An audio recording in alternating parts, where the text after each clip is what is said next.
Godt, vi skal i dag se på, hvordan vi laver den her graf fra Statistikbanken, som vi lavede sidste gang over Danmarks folketal.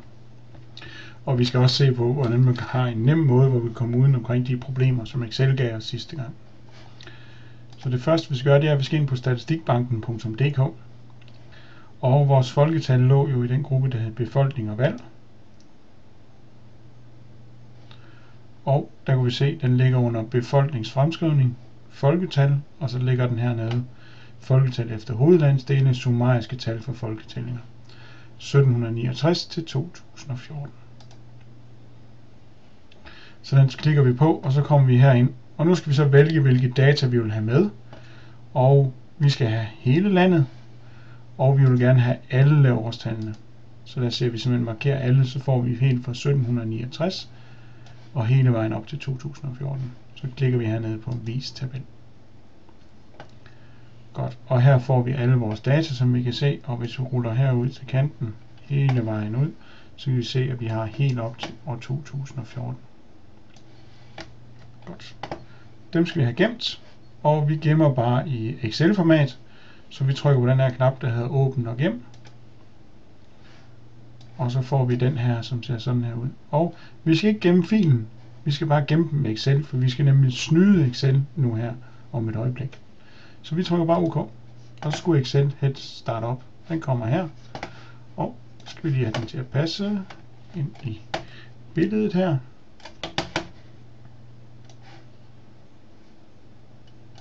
Godt, og vi kan se her, at vi har simpelthen den samme advarsel som sidste gang med, at det her det er noget værre noget. Men nu skal vi snyde den.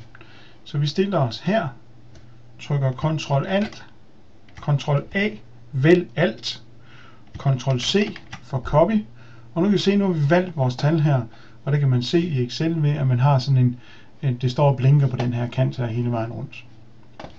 Godt, så skal vi lukke Excel, og så skal vi starte Excel op igen.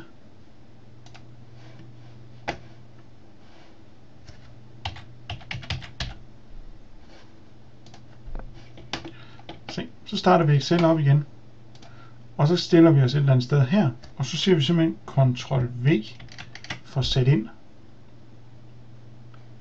Så nu har vi alle vores data inde i Excel, uden at vi har nogen advarsler eller noget som helst.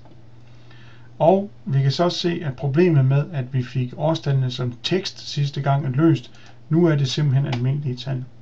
Så nu er vi simpelthen klar til at begynde at formatere vores data, så vi kan lave en ordentlig tabel, som vi så kan arbejde videre med.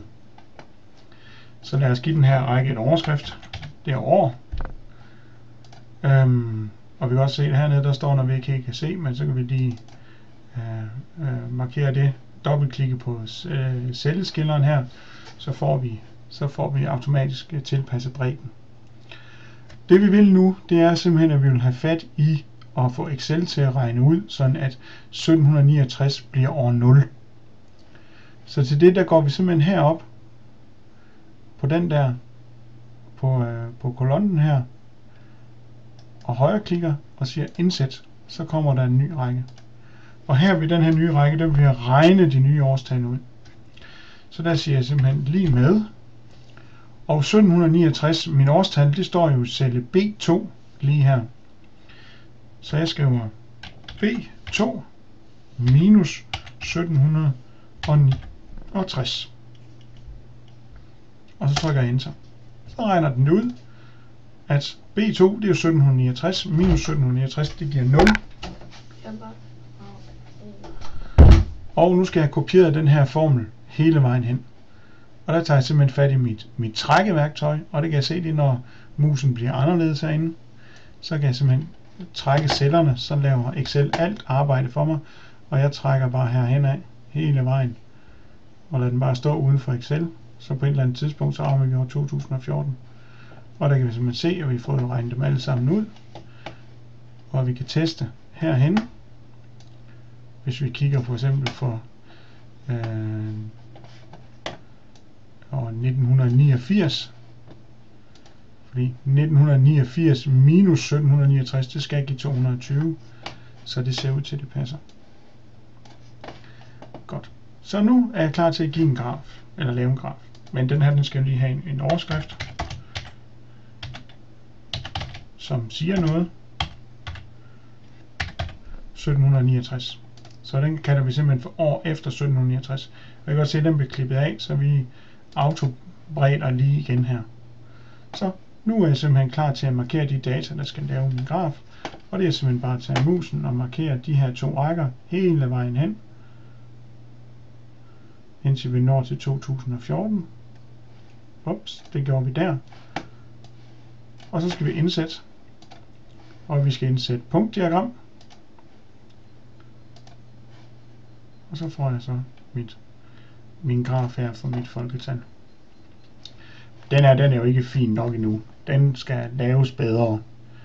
Så det man kunne gøre her, vi skal have titler på akserne og sådan noget lignende, det er, at vi kan lave layoutet om.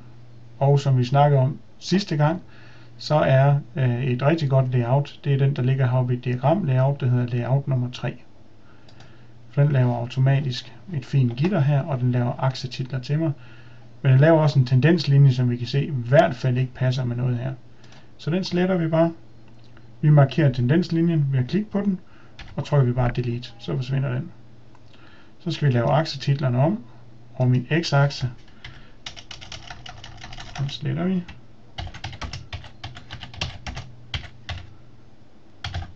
Det var år efter 1769.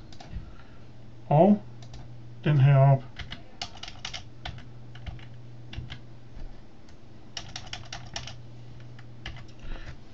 det var folketal.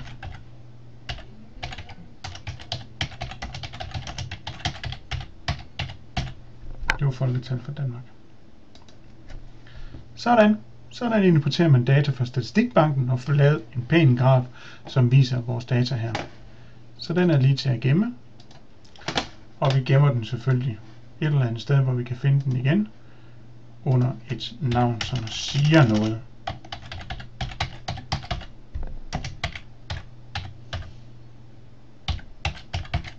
Som for eksempel folketal 1769 til 2014.